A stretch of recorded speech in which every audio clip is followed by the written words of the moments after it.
अभी तक तो जो मुझे लग रहा है कि कोई बदलाव की गुंजाइश अभी तक मुझे कहीं दूर दूर दिखाई नहीं पड़ती। अभी जो वर्तमान की स्थिति है उसमें भाजपा सबसे आगे है। सोचिए, एक ऐसी लोकसभा सीट जहां SC/ST समुदाय 40% से ऊपर है, उसके बावजूद भी भारतीय जनता पार्टी कब्जा है। यहां ना तो समाजवादी पार्टी की दाल गल पा रही है, ना दलितों की मसीहा बताई जाने वाली मायावती भी कुछ खास नहीं कर पा रही, क्योंकि सीट पर चाहे वो दलित हो, चाहे वो आदिवासी हो, वो धीरे धीरे भाजपाई होता जा रहा है। लेकिन क्या 2024 के लोकसभा चुनाव में समीकरण बदलने वाले हैं? हम आपको बताने जा रहे हैं उत्तर प्रदेश की रॉबर्ट्सगंज लोकसभा सीट का हाल, और ये भी बताने जा रहे हैं कि आखिर यहाँ क्यों भाजपा मजबूत है और कौन सी ऐसी विपक्षी पार्टी है जो 2024 के लोकसभा चुनाव में बीजेपी को अच्छी खासी चुनौती दे सकती है। सबसे पहले बात करते हैं इस सीट का इतिहास। तो आप अगर देखेंगे तो ये सीट लंबे समय से आरक्षित है, और जब ये सीट आरक्षित थी तो कभी समाजवादी पार्टी, कभी बसपा यहां से चुनाव जीतती रही है। लेकिन पिछले 2 चुनाव से, यानी कि 2014 से, जब से मोदी लहर एक तरीके से आई है, तब से बीजेपी ने यहां अपनी बढ़त काफी मजबूत की है। यानी कि अगर आप 2019 का चुनाव देखेंगे तो आपको लगेगा कि ना सिर्फ जीत हासिल की है, बल्कि एक अच्छी खासी मजबूती हासिल की है, और यहाँ के सभी समुदाय के वोटर्स बीजेपी को वोट देते हुए नजर आते हैं।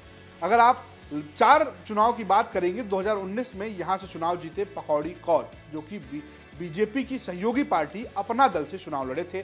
अपना दल एस वही पार्टी है जिसकी मुखिया अनुप्रिया पटेल है और जिनका प्रभाव कुर्मी वोटर्स में काफी अच्छा खासा है। वहीं 2014 की बात करेंगे, तब यहां से बीजेपी के छोटे लाल खलवार सांसद बने थे। इससे पहले इस सीट पर समाजवादी पार्टी और बसपा की चलती थी। 2009 में सपा के ही टिकट से यहां से पकौड़ी लाल कौल सांसद चुने गए थे, और अगर आप 2004 की बात करेंगे, तब ये सीट बसपा के पास थी, तब लालचंद्र सांसद बने थे। अब ये सीट कैसे सपा बसपा के गढ़ से बीजेपी की गढ़ बन गई, क्या उसकी जाति समीकरण, ये हम आपको समझाते हैं। पहले ये बताते हैं कि सीट पर किन जातियों का अच्छा खासा प्रभाव। एक अनुमान के मुताबिक इस सीट पर कोल प्लस जाटों की संख्या 3,15,000 से ज्यादा है। वहीं अनुसूचित जनजाति यानी आदिवासियों की संख्या करीब 1,90,000 है, वैश्य करीब 1,65,000 है, ब्राह्मण करीब 1,60,000 है, वहीं कुशवाहा और कुर्मी वोटरों की संख्या करीब 1,30,000 है, यादव करीब 1,15,000 है। इसके अलावा कुर्मी और मुसलमानों की संख्या भी ठीक ठाक है इस सीट पर। पहले यहाँ दलित मुसलमान जो है उनका कॉम्बिनेशन बनता था, साथ ही साथ वैश्य समुदाय भी कभी सपा कभी बसपा को वोट देता रहा, तो ऐसे में सपा और बसपा चुनाव जीतते रहे। लेकिन अभी क्या है, 2014 के बाद से जो सवर्ण वोटर है, कथित सवर्ण वोटर है, वो बीजेपी के साथ लामबंद नजर आते हैं। ऐसे में ब्राह्मण जो बहुसंख्यक है, इसके अलावा क्षत्रियों की संख्या भी करीब 50,000 है, वो एक तरफा बीजेपी को वोट करते हैं, वैसे भी बीजेपी को वोट करते हैं, और जब आरक्षित सीट पर एक जाति का ही उम्मीदवार खड़ा होता है तो वो भी भाजपा के साथ जाता हुआ नजर आता है। यही नहीं, अनुप्रिया पटेल को जब ये सीट मिली, यानी कि अपना दल एस को जो सीट मिली, उसके पीछे भी एक जाति समीकरण है।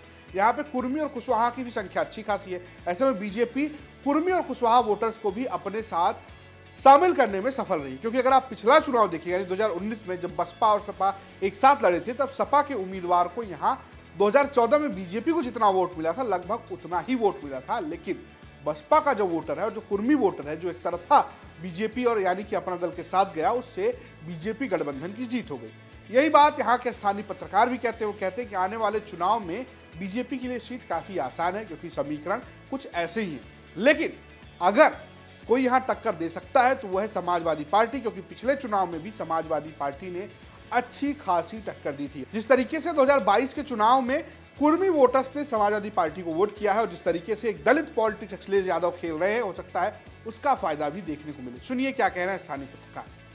कि एक चर्चा अभी आई है, बीच में हाल में आई है, जो ये सीट आरक्षित है, उस सीट को सामान्य की ओर अग्रसर करने की एक पुरजोर मांग मैं अंदर से देख रहा हूँ कि हो रही है।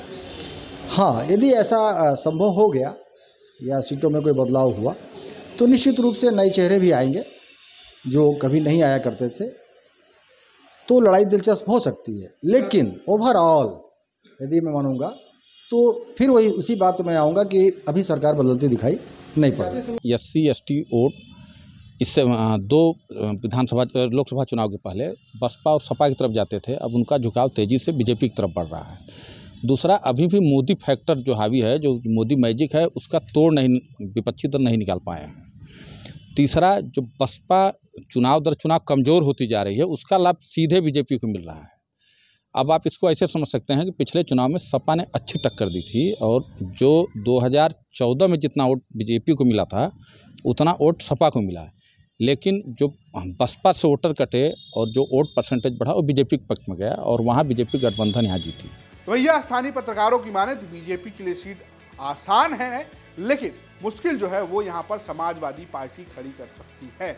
लेकिन अगर आप ये जानना चाहते हैं कि भैया आपकी सीट पर क्या चल रहा है, यानी कि आपकी सीट पर किसका माहौल है, तो ये जानने के लिए आपको जाना होगा कौन जीतेगा यूपी लोकसभा इलेक्शन 2024 की प्लेलिस्ट में, जहां आपको अपनी सीट के बारे में जानकारी मिल जाएगा। साथ ही साथ हम ये भी बता रहे हैं कि आपकी अपनी सीट पर आपके अपने लोग क्या सोचते हैं, यानी कि स्थानीय लोग किसके बारे में माहौल बना रहे हैं। और जरूरी बात यह कि स्टोरी जो हमने आपको बताई सोनभद्र राबर्ट्सगंज की सीट के बारे में, ये स्टोरी आपके लिए भेजी थी हमारे सहयोगी विधु शेखर मिश्रा ने, प्रस्तुत किया अमन रजत ने और कैमरे के पीछे हैं सिद्धार्थ। देखते रहिए यूपी तक। नमस्कार।